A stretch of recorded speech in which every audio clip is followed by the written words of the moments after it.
ہمارے چینل کو سبسکرائب کریں اور بیل آئیکن دبائیں۔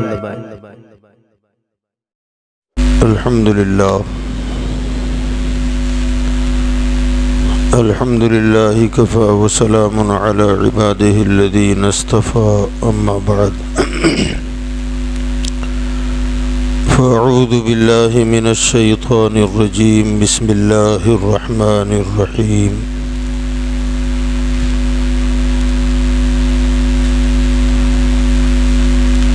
یا نساء النبی لستن کاحد من النساء وقال تبارک وتعالی فی مقامہ الآخر النبی اولی بالمؤمنین من انفسهم وازواجہ امہاتہم صدق اللہ مولانا العلی العظیم وبلغنا رسولہ النبی الامین المتین الکریم۔ معزز و محترم سامعین کرام، السلام علیکم ورحمۃ اللہ وبرکاتہ۔ ان اللہ وملائکتہ یصلون علی النبی یا ایہا الذین آمنوا صلوا علیہ وسلموا تسلیما۔ اللہم صل علی سیدنا ونبینا ومولانا محمد وعلی آلہ واصحابہ وبارک وسلم صلاۃ و سلاما علیک یا سیدی یا رسول اللہ صلی اللہ تعالی علیہ وسلم۔ حضرات گرامی، اس ماہ مبارکہ کو جہاں بے شمار خصوصیات اور فضیلتیں حاصل ہیں،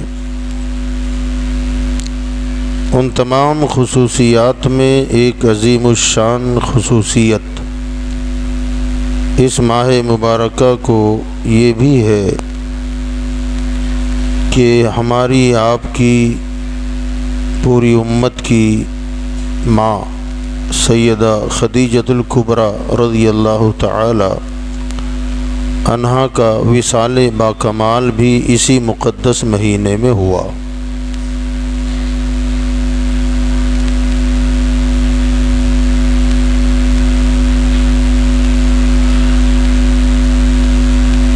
اعلیٰ حضرت امام احمد رضا فاضل بریلوی علیہ الرحمۃ والرضوان خراج عقیدت بارگاہ ام المومنین میں پیش کرتے ہوئے کہتے ہیں کہ سیما پہلی ماں، کہف امن و امان، حق گزارے رفاقت پہ لاکھوں سلام۔ وہ پاکیزہ صفت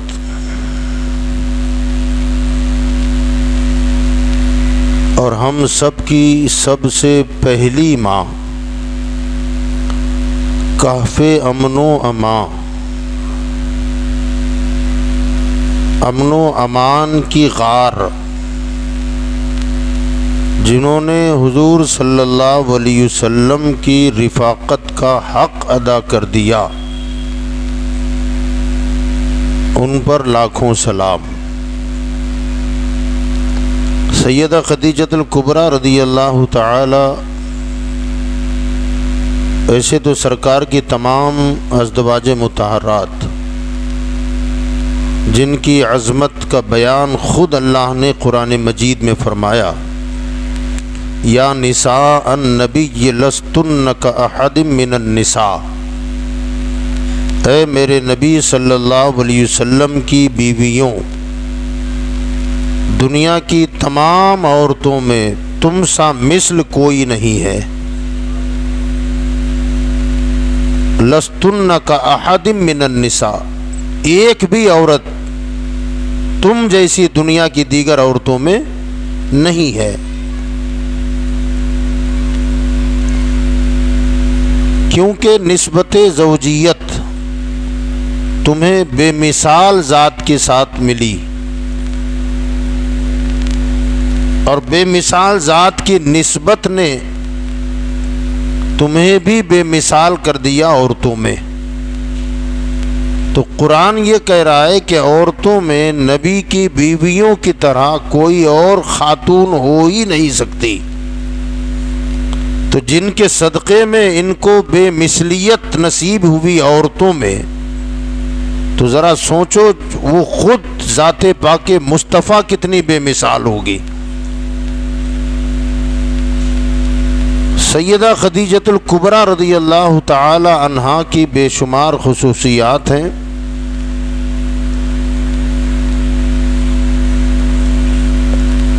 حضور صلی اللہ علیہ وسلم نے ہماری ماں سیدہ خدیجہ سے جو نکاح کیا،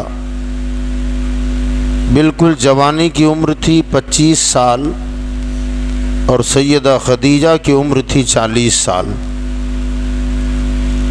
اور 2 شوہروں سے بیوہ تھیں۔ سیدہ خدیجہ سرکار کے نکاح سے پہلے ان کے 2 نکاح اور ہوئے تھے، ایک کے بعد دیگر۔ ان شوہروں کا انتقال ہوا، ان سے اولادیں بھی ہوئیں۔ حضور رحمت عالم صلی اللہ علیہ وسلم سے نکاح کی خواہش خود سیدہ خدیجہ نے فرمائی۔ اس کی وجہ یہ کہ کچھ کمالات سیدہ خدیجہ نے خود محسوس کیا تھا۔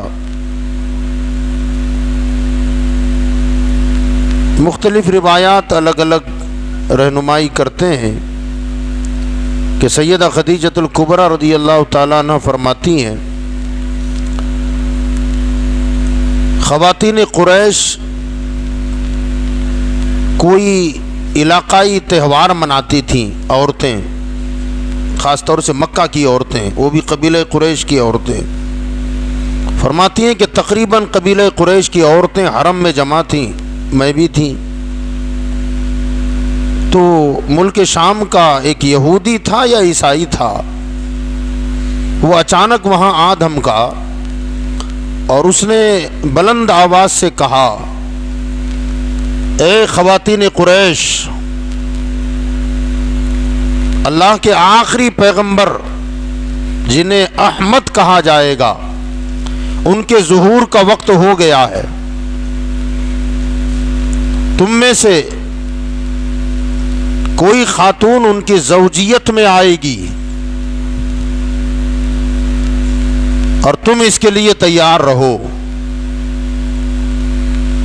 تو ان عورتوں نے جب یہ بات سنی تو مٹی اور کنکر اٹھا اٹھا کے اس کی طرف مارنے لگیں کہ یہ کیا لے کے آیا تو؟ ظاہر بات ہے عزت دار پارسا خواتین تھیں، اسے وہاں سے بھگا دیا۔ مگر سیدہ خدیجہ فرماتی ہیں کہ میں نے اس کا کوئی رد عمل ظاہر نہیں کیا، میرے ذہن میں یہ بات بیٹھ گئی، کیا واقعی یہ سچی خبر ہوگی کہ اللہ کا پیغمبر، آخری زمانے والے جو آخری پیغمبر ہیں وہ آنے والے ہیں؟ کیا انہی عورتوں میں سے کسی کو وہ شرف ملے گا کہ اللہ کے پیغمبر کی زوجیت میں آنے کا؟ فرماتی میرے ذہن میں یہ مسلسل بات، میں نے کسی سے ذکر اس کا کیا نہیں، بتایا نہیں میں نے کسی کو۔ فرماتی ہے کہ یہ دور آگے بڑھا یہاں تک کہ سیدہ خدیجہ جو ہیں یہ کافی مالدار خاتون تھیں، ملک شام اور ملک یمن وغیرہ میں تجارتی قافلے جو جاتے تھے اتنی دولت مند تھیں کہ پورے مکہ کے تاجروں کے اونٹوں کی جس پر مال تجارت لدا ہوتا تھا ان کی جتنی گنتی ہوتی تھی تقریباً ان تمام جانوروں کے برابر مال تجارت سے لدے ہوئے اونٹ تنہا خدیجہ کے ہوتے تھے، اتنی دولت مند خاتون تھیں۔ فرماتی ہیں کہ چونکہ عورت ہونے کی وجہ سے دوسرے لوگوں کی مدد لینے کی ضرورت پڑتی تھی، کسی کو نوکر رکھ لیتی، کسی کو مزاربت پہ تجارت میں حصے دار بنا کے رکھتی، مگر پھر بھی انہیں ایک امانت دار، دیانت دار، انصاف پسند آدمی کی ضرورت تھی۔ انہی ایام میں ابو طالب جو حضور صلی اللہ علیہ وسلم کے چاچا ہیں، انہوں نے حضور صلی اللہ علیہ وسلم سے کہا کہ بھتیجے میری حالت بڑی خستہ ہے، عیالدار بھی ہوں تم جانتے ہو، اور میری عمر زیادہ ہو گئی ہے، قحط نے ہمیں اور مصیبت میں مبتلا کر دیا ہے۔ مکہ کے تاجر ملک شام کی طرف جاتے ہیں اور خدیجہ بن خولید، یہ ان کا مال تجارت بہت زیادہ ہوتا ہے، تمہارے قبیلے کے بہت سارے لوگ ان کے یہاں کام کرتے ہیں، میں تمہیں ملک شام بھیجنا چاہتا تو نہیں ہوں، لیکن اب حالات ایسے ہیں، میرا مشورہ ہے کہ اگر تم چاہو تو سیدہ خدیجہ سے جیسے اور لوگ کام لیتے ہیں ایسے اگر تم پیشکش کر دو تو مجھے امید ہے دوسرے لوگوں کے مقابلے میں تمہیں وہ اہمیت زیادہ دے گی کہ تمہارا کردار، تمہارے اخلاق، دیانتداری یہ ڈھکی چھپی بات نہیں ہے، پورے مکہ والے جانتے ہیں، اور خدیجہ بھی اس بات کو جانتی ہوگی۔ حضور صلی اللہ علیہ وسلم نے فرمایا کہ چاچا بات تو آپ کی صحیح ہے، مگر کسی کے سامنے سائل بن کے جانا یہ بات میری غیرت کو گوارا نہیں ہے۔ کہ بھتیجے اگر اس کا انتظار کرو گے تو کہیں ایسا نہ ہو کہ اس چیز پر پچھتانا پڑے جو چیز تمہارے اختیار سے نکل گئی ہے۔ حضور نے کوئی جواب نہیں دیا۔ چاچا بھتیجے کی اس بات کی اطلاع سیدہ خدیجہ کو ہو گئی۔ سیدہ خدیجہ اپنی سہیلی سیدہ نفیسہ سے کہتی ہیں کہ اس کی خواہش مند تو میں پہلے سے بھی تھی کہ مجھے محمد جیسا کوئی آدمی تجارت کے لیے مل جائے، مگر میں ڈرتی تھی کہ کہیں وہ میری بات کا انکار نہ کر دیں۔ جب یہ بات ہے، دونوں چاچا بھتیجے کی بات ہوئی ہے، تو میں خود اپنا نمائندہ ان کے پاس بھیجتی ہوں۔ لہٰذا سیدہ خدیجہ نے حضور صلی اللہ علیہ وسلم کو بلایا اور بلا کر کے وہ پیشکش رکھ دی، اور پیشکش بھی عام نہیں تھی بلکہ فرمایا کہ میں جتنے تاجر میرے ساتھ کام کرتے ہیں ان کے مقابلے میں آپ کو میں دوگنی رقم ادا کروں گی اگر آپ تیار ہوں۔ آپ نے اپنا ارادہ ظاہر فرمایا۔ بہرحال آپ ملک شام تجارت کے لیے تشریف لے گئے۔ سیدہ خدیجہ کے ایک غلام تھے سیدنا میسرہ، ان سے فرمایا کہ ان کی خدمت کرنا اور ان کے ساتھ رہنا، اور یہ جو بھی کوئی حکم دیں اس سے روح گردانی مت کرنا، منع نہ کرنا، اور سفر شام میں جو کچھ معاملات ہوں وہ مجھے من وعن آ کر کے سنا دینا۔ ملک شام تجارت کے لیے آپ تشریف لے گئے، وہاں بھی عجائبات کچھ سامنے آئے۔ ایک گرجا گھر کے قریب اس قافلے نے پڑاؤ کیا تھا۔ اچانک اس گرجا کا جو راہب تھا جس کا نام نستورہ ہے وہ باہر نکلا۔ اس سے پہلے یہ قافلے وہاں جانے آتے تھے اور اس جگہ پر پڑاؤ بھی کرتے تھے۔ میسرہ کو نستورہ راہب جانتا بھی تھا۔ اس نے میسرہ سیدہ خدیجہ کے غلام کو بلایا اور بلا کر کہا کہ وہ فلاں درخت کے نیچے کون آرام کر رہا ہے؟ تو میسرہ نے کہا کہ وہ ہمارے مکہ شہر کے شہزادے ہیں، قبیلہ قریش کے نامی گرامی خاندان سے ان کا تعلق ہے۔ تو نستورہ کہنے لگا کہ وہ اس امت کے نبی ہیں، وہ پیغمبر ہیں، اللہ کے آخری نبی ہیں۔ تو میسرہ کہنے لگا تم کیسے کہہ رہے ہو؟ تو کہا کہ میں اپنی آسمانی کتابوں میں یہ لکھا ہوا پاتا ہوں کہ تم ہزاروں مرتبہ یہاں سے آتے جاتے رہتے ہو، مگر وہ جو درخت ہے کیا تم نے آج تک کسی مسافر کو اس کے نیچے بیٹھتے دیکھا ہے؟ تو کہا نہ، ہمارے قافلوں میں سے کبھی ایسا نہیں ہوا، ہمارے تو مخصوص درخت ہیں، کچھ وہاں رہتے ہیں، کوئی وہ درخت کے نیچے، اس درخت کے نیچے کبھی کوئی نہیں بیٹھا۔ تو نستورہ جو راہب تھا، پادری تھا، وہ کہنے لگا ہماری کتاب میں لکھا ہوا ہے کہ اس درخت کے نیچے سوائے نبی کے کوئی اور نہیں بیٹھے گا۔ کہ یہ تو سب سے پہلی علامت ہے۔ کہا میسرہ مجھے یہ بتا، کیا جن کا ذکر تم کر رہے ہو جو اس درخت کے نیچے بیٹھے ہیں ان کی آنکھوں میں سرخ ڈورے ہیں؟ تو کہا ہاں، ان کی آنکھوں میں لال کلر کے ڈورے نسیں ابری ہوئی ہیں۔ کہا کیا بھئی کبھی وہ ختم بھی ہوتی ہیں؟ تو کہا نہ، وہ مسلسل قائم رہتی ہیں۔ پھر وہ خود ان کے سرکار کے پاس وہ پادری آیا اور آ کر کے سر سے پیر تک حضور صلی اللہ علیہ وسلم کو بغور دیکھنے لگا اور دیکھنے کے بعد کہنے لگا جتنی علامات کی مجھے تلاش تھی وہ ساری علامتیں تمہاری ذات میں موجود ہیں، بس ایک علامت کی ضرورت ہے جو میں نے نہیں دیکھی ہے۔ سرکار دو عالم صلی اللہ علیہ وسلم نے فرمایا تم کیا کہہ رہے ہو، میں مسافر ہوں، تھکا ہوا ہوں، آرام کرنے دیں۔ تو کہا ایک گزارش ہے، مہربانی فرما دیں آپ اپنے بدن سے کپڑا ہٹا دیں، میں ایک علامت دیکھنا چاہتا ہوں جس کا متلاشی ہوں۔ حضور صلی اللہ علیہ وسلم نے اس کی خواہش کے مطابق اپنا کپڑا اوپر کیا تو حضور صلی اللہ علیہ وسلم کے شانہ مبارکہ پر مہر نبوت تھی جس پر لکھا تھا محمد الرسول اللہ صلی اللہ علیہ وسلم۔ جیسے اس نے دیکھا تو لپک کر حضور صلی اللہ علیہ وسلم کے مہر نبوت کو بوسہ دینے لگا، اور بوسہ دیتا جاتا تھا اور کہتا تھا میں گواہی دیتا ہوں اللہ کے سوا کوئی عبادت کے لائق نہیں ہے اور آپ اللہ کے آخری پیغمبر ہیں۔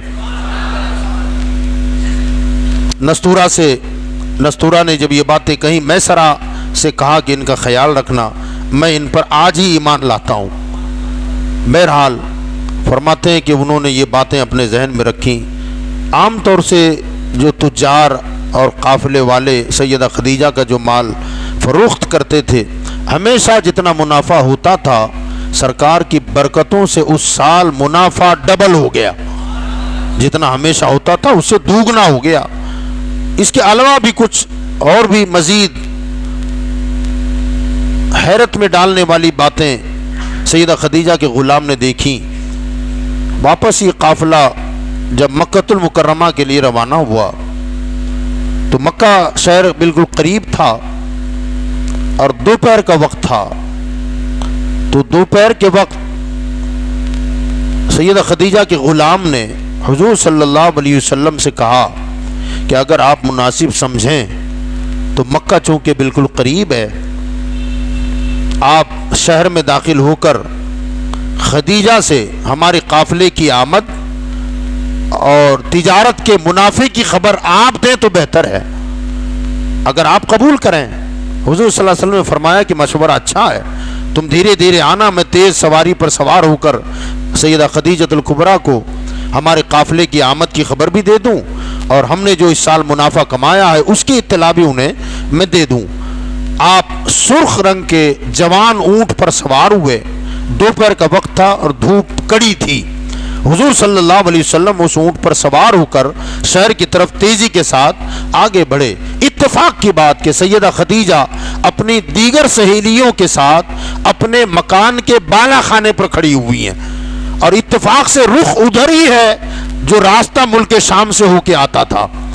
سیدہ خدیجہ اور ان کی سہیلیوں نے دیکھا کہ کوئی مسافر آ رہا ہے۔ اب ظاہر بات ہے وہ زمانہ ٹیلی فون کا یا موبائلوں کا تو تھا نہیں، جب تک کوئی مہمان شہر میں اور گھر میں داخل نہیں ہوتا تھا لوگوں کو پتہ نہیں چلتا تھا کہ کوئی آنے والا ہے۔ ان کی نظر جب پڑی تو انہوں نے دیکھا کوئی آ رہا ہے۔ دوسری اچنبھے والی بات یہ تھی کہ جو مسافر آ رہا ہے وہ تو آ ہی رہا ہے، مگر دو معلق مجسمے ان کے سر کے اوپر ہیں، مجسمے ہیں اور ان کے سر کے اوپر ہیں اور ان مجسموں کو پر ہیں، انہوں نے اپنے پروں سے ان کے سر پہ سایہ کیا ہوا ہے۔ اب یہ دیکھ کر حیران ہو گئے، ایک دوسرے سے باتیں کرنے لگی کون ہے یہ؟ اور یہ آسمان و زمین کے بیچ میں لٹکے ہوئے مجسمے ان کے پر ہیں اور پروں کے ذریعے سے انہوں نے اس آنے والے کے سر پہ دھوپ سے بچانے کے لیے سایہ کیا ہوا ہے۔ فرماتے ہیں ہم لوگ آپس میں باتیں کر رہے تھے، اتنے میں ہم نے دیکھا جب وہ مسافر قریب آیا تو کوئی اور نہیں محمد ابن عبداللہ ہے۔ سیدہ خدیجہ فرماتی ہیں کہ وہ میرے پاس آئے، مجھے خوشی ہوئی، آ کر کے انہوں نے قافلے کی آمد اور منافع وغیرہ کا تذکرہ کیا۔ اب میں چاہتی تھی کہ کسی طرح ان سے پوچھوں کہ تمہارے سر پر کوئی سایہ کیے ہوئے تھا، وہ سایہ آپ کے لیے ہوا تھا یا کسی اور کے لیے تھا، یہ جاننا چاہتی تھی، مگر براہ راست پوچھنا میں نے مناسب نہیں سمجھا۔ جب مناسب نہیں سمجھا تو میں نے اس کا ایک ہیلا اور طریقہ نکالا۔ میں نے کہا کہ محمد ابن عبداللہ صلی اللہ علیہ وسلم میسرہ کہاں ہے اور ہمارا قافلہ؟ تو کہا وہ تو پیچھے آ رہے ہیں۔ تو کہا کہ منافع زیادہ کمایا آپ لوگوں نے اور قافلے کی آمد کی مجھے زیادہ خوشی ہو رہی ہے۔ اے محمد ابن عبداللہ اگر مناسب سمجھو تو میں چاہتی ہوں کہ آپ دوبارہ قافلے کے پاس جائیں اور انہیں میرا پیغام پہنچائیں کہ رفتار تیز کر دیں۔ ایک ہیلا تھا، بہانہ تھا.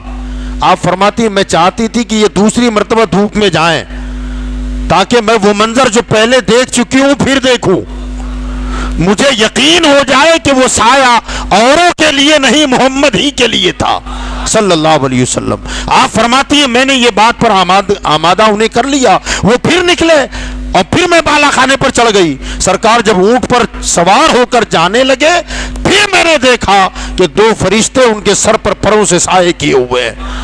اب وہ واقعہ جو کبھی گزرا تھا حرم میں، کسی نے کہا تھا اللہ کے آخری پیغمبر کے آنے کا وقت ہو چکا ہے، اے قبیلہ قریش کی خواتین جلدی کرنا، تم میں سے کوئی ان کی زوجیت میں آئے گی. کہ میرے دماغ میں وہ بات جو تھی وہ پھر تازہ ہو گئی. مجھے لگنے لگا کہ کہیں یہ وہی تو نہیں ہے جن کی بشارت میں نے کبھی سنی ہے. یہ اللہ کے نبی ہیں، اللہ کے پیغمبر ہیں، خاتم النبیین ہیں صلی اللہ علیہ وسلم. فرماتی ہیں یہ باتیں میرے ذہن میں مسلسل گردش کرنے لگی. اب اس کے بعد یہ ہوا کہ ان کے چاچا کے بیٹے جناب ورقہ بن نوفل یہ آسمانی کتابوں کے عالم تھے اور سیدہ خدیجہ الکبریٰ کے چاچا زاد بھائی تھے. یہ ان کے پاس گئیں اور جا کر کے یہ سارا معاملہ انہوں نے بیان کیا کہ میں نے محمد صلی اللہ علیہ وسلم کے ساتھ ایسا ایسا دیکھا ہے. تو وہ کہنے لگے کہ خدیجہ اگر یہ بات سچی ہے جو تو بتا رہی ہے تو میں ابھی یہ خبر دے دیتا ہوں کہ محمد اس امت کے نبی ہیں. آپ فرماتے ہیں کہ میں نے اپنے چاچا کے لڑکے سے کہا کہ اس کو ابھی عام مت کرنا. اب ظاہر بات ہے وہ پرانی باتیں، ایک تو سرکار دو عالم صلی اللہ علیہ وسلم کا اخلاق کردار پورے مکہ میں مشہور و معروف تھا، اس کے ساتھ ساتھ پھر وہ یہودی یا عیسائی کی وہ خبر کہ اللہ کے آخری پیغمبر آنے والے ہیں، اور پھر میں نے ان کے سر پر فرشتوں کو سایہ کیے ہوئے دیکھا. فرمایا یہ ساری چیزیں مجھے اس طرف دعوت دے رہی تھی کہ خدیجہ جلدی کر لے، کہیں ہاتھ سے وقت نہ نکل جائے، کہیں کوئی دوسری خاتون اس منصب کو نہ پالے. آپ فرماتی ہیں کہ بس یہ چیز مجھے امنگ دلا رہی تھی اور میری خواہش انگڑائیاں لینے لگی، کاش کہ اللہ کے پیغمبر کی زوجیت میں آنے کا مجھے شرف مل جائے. اللہ کی شان دیکھیں کہ یہ مقام اور مرتبہ سیدہ خدیجہ کو مل ہی گیا، زوجیت میں آئی. اس سے پہلے مکہ کے کئی رئیسوں نے، مالدار لوگوں نے سیدہ خدیجہ کو نکاح کا پیغام دیا تھا، مگر سیدہ خدیجہ نے انکار کر دیا کہ نہ. ایک تو خود مالدار تھی، بڑی سلیقہ شعار، بڑی نیک فطرت، بلکہ دور جاہلیت میں مکہ والے سیدہ خدیجہ کو لقب دے چکے تھے طاہرہ. جہالت کے زمانے میں مکہ والے سیدہ خدیجہ کو طاہرہ کہہ کے پکارتے تھے، ان کی پاکیزگی کا یہ عالم تھا. بڑے بڑے رئیسوں نے نکاح کا پیغام دیا مگر آپ نے قبول نہیں کیا، اور سیدنا محمد صلی اللہ علیہ وسلم کے پاس خود پیشکش کر دی کہ اگر آپ چاہیں، اب اس کی تفصیل کا وقت نہیں ہے کیونکہ اس لیے میں مختصر بتا رہا ہوں کہ خود پیشکش کر دی، نکاح ہو گیا. نکاح کا خطبہ بھی ایسا، سبحان اللہ، ابو طالب نے نکاح کا خطبہ پڑھا ہے حضور کے. وہ نکاح کا خطبہ بھی جب ہم پڑھتے ہیں الحمدللہ ایمان تازہ ہو جاتا ہے کہ کیا خطبہ ہے. بہرحال نکاح ہوا، مکہ میں لوگ آپس میں باتیں کرنے لگے، کیا عجیب خدیجہ ہے، بڑے بڑے سرمایہ داروں کے نکاح کے پیغام آئے، قبول نہ کیا، رد کر دیا.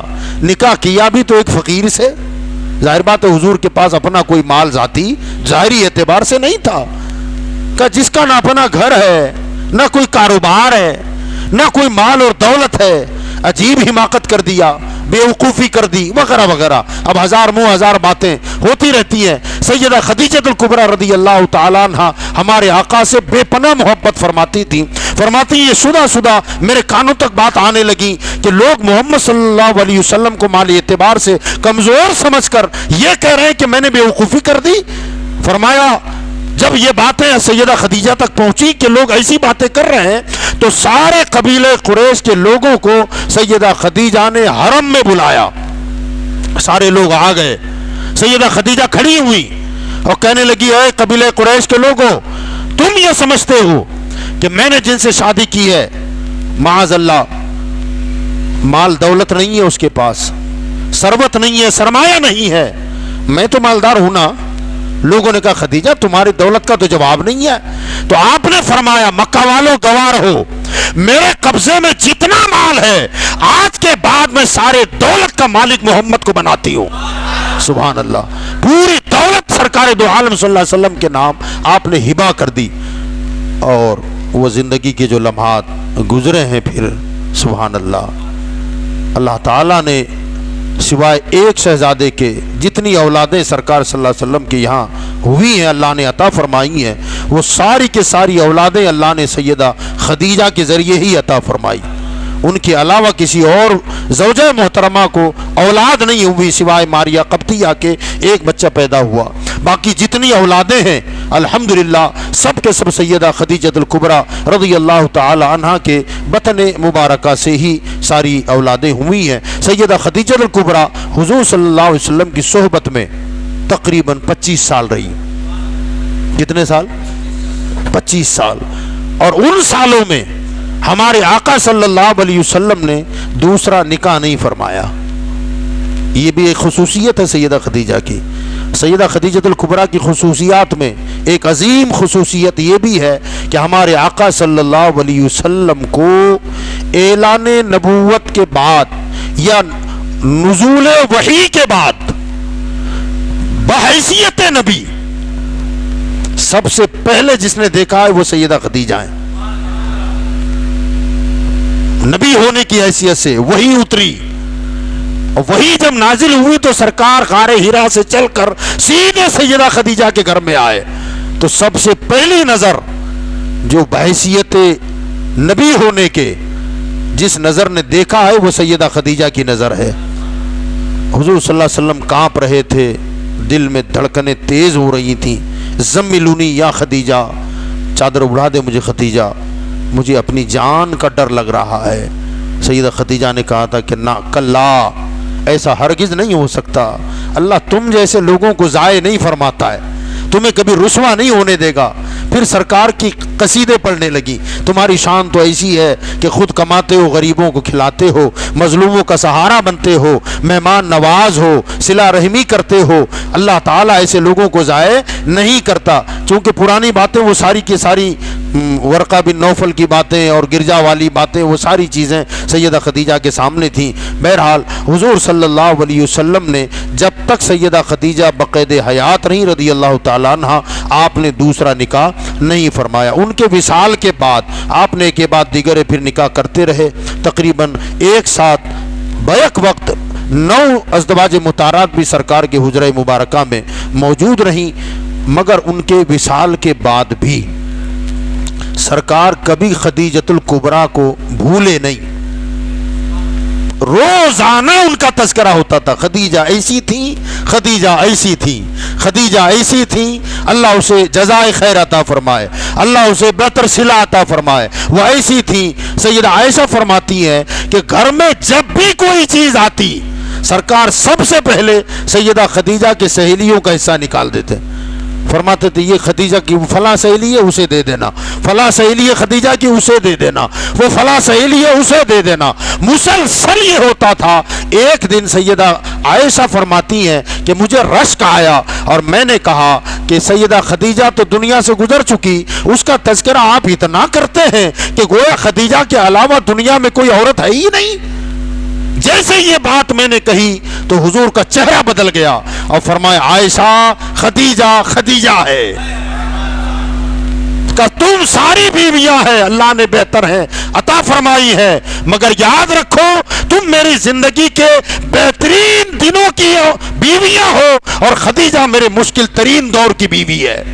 فرمایا اس مشکل دور میں انہوں نے میرا ساتھ دیا ہے. کہ سب نے انکار کر دیا, انہوں نے نکاح کر دیا. سب نے اپنا مال روکا, اس نے ساری دولت میرے قدموں میں ڈال دیا. سب نے مجھے جھٹلایا, خدیجہ الکبریٰ نے میری تصدیق کی ہے. قدم قدم پر انہوں نے میرا سہارا بن کے ہمیشہ کھڑی رہی ہے. کہ خدیجہ کا جواب نہیں ہے. حضور صلی اللہ علیہ وسلم کی زوجہ محترمہ حضرت عائشہ صدیقہ فرماتی ہیں کہ میرے منہ سے جب یہ بات نکلی اور سرکار کا جب تیور بدلا، فرمایا لوگوں نے جھٹلایا تھا، خدیجہ نے مجھے اپنایا ہے، سارے لوگوں نے اپنے مال میں بخل کیا، خدیجہ نے میرے قدموں پر سارا مال لٹا دیا ہے، اور جب جب مجھے ستایا گیا تو میرے دل کو ڈھارس کسی اور نے نہیں خدیجہ نے دیا ہے۔ اور ایمان قبول کرنے میں سب سے پہلے بھی ہیں، یاد رکھیں امت میں مردوں میں ابو بکر صدیق اکبر ہیں، تو عورتوں میں صدیق کبریٰ اگر کوئی ہے تو سیدہ خدیجہ الکبریٰ ہیں، وہ صدیق اکبر ہیں اور خدیجہ خدیجۃ الکبریٰ ہیں۔ ابو بکر صدیق اکبر ہیں اور خدیجہ خدیجۃ الکبریٰ ہیں۔ ایمان لانے میں اولاد کے اعتبار سے اللہ نے ساری اولادیں حضرت خدیجہ الکبریٰ کے ذریعے ہی حضور صلی اللہ علیہ وسلم کو عطا فرمائی۔ سیدہ خدیجہ رضی اللہ تعالی عنہا اپنے شوہر نامدار ہمارے آقا صلی اللہ علیہ وسلم سے بے پناہ محبت فرماتی تھیں، اور حضور صلی اللہ علیہ وسلم بھی سیدہ خدیجہ سے بے پناہ محبت فرماتے۔ حضرت کا سیدہ کا جب وصال ہونے لگا تو حضور صلی اللہ علیہ وسلم نے خود اپنی زبان سے سیدہ خدیجہ کے پاس بیٹھ کر یہ ارشاد فرمایا کہ خدیجہ میں تمہیں اس حالت میں مرض وفات تھا، بیمار تھی، اس حالت میں دیکھ رہا ہوں مجھے بڑی تکلیف ہو رہی ہے، مگر فرمایا فکر نہ کرنا۔ سیدہ خدیجہ بستر مرگ پر ہیں اور کہہ رہی ہیں کہ یا رسول اللہ صلی اللہ علیہ وسلم قیامت میں مجھے فراموش مت کر دینا آپ۔ کہا خدیجہ تم نے مجھ پر بڑے احسانات کیے ہیں، تم نے بڑی خدمت کی ہے میری، فکر مت کرنا، قیامت میں بھولنے کی بات کر رہی ہو؟ کہ اللہ تعالیٰ نے مجھ سے وعدہ کیا ہے کہ جنت میں بھی ہم دونوں ساتھ میں رہیں گے۔ سبحان اللہ۔ یہ سیدہ خدیجہ الکبریٰ رضی اللہ تعالیٰ عنہ نے پھر ایک پیشکش یہ کی تھی کہ یا رسول اللہ صلی اللہ علیہ وسلم جب میرا انتقال ہو جائے تو میری تمنا ہے، آرزو ہے کہ پہلی وحی جب آپ پر قرآن کی نازل ہوئی تھی اس وقت جو چادر آپ نے اوڑھی تھی نا، سبحان اللہ یار،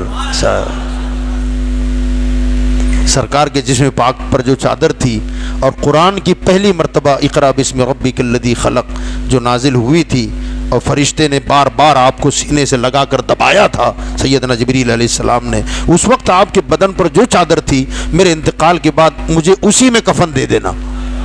سبحان اللہ۔ حضور صلی اللہ علیہ وسلم نے فرمایا خدیجہ بات کی بات بعد میں ابھی دیتا ہوں۔ وہ چادر نکال کر سرکار نے سیدہ خدیجہ کو کے پاس رکھ دیا، کہا تمہارے وصال کے بعد میں اسی چادر میں تمہیں کفن دلواؤں گا۔ سبحان اللہ۔ سیدہ خدیجہ رضی اللہ تعالی عنہا کو یہ شرف حاصل ہے کہ قیامت تک ہونے والے جتنے سادات ہیں سب کی نانی سیدہ خدیجہ الکبریٰ ہیں، کیونکہ ساری بیٹیاں سیدہ خدیجہ سے ہی دنیا میں تشریف لائی ہیں۔ تو سیدہ خدیجہ رضی اللہ تعالی عنہا کا مقام اور مرتبہ بڑا بلند اور عظمت والا مقام ہے۔ اللہ تعالی سیدہ کے فیوز و برکات سے ہم سب کو مالا مال فرمائے۔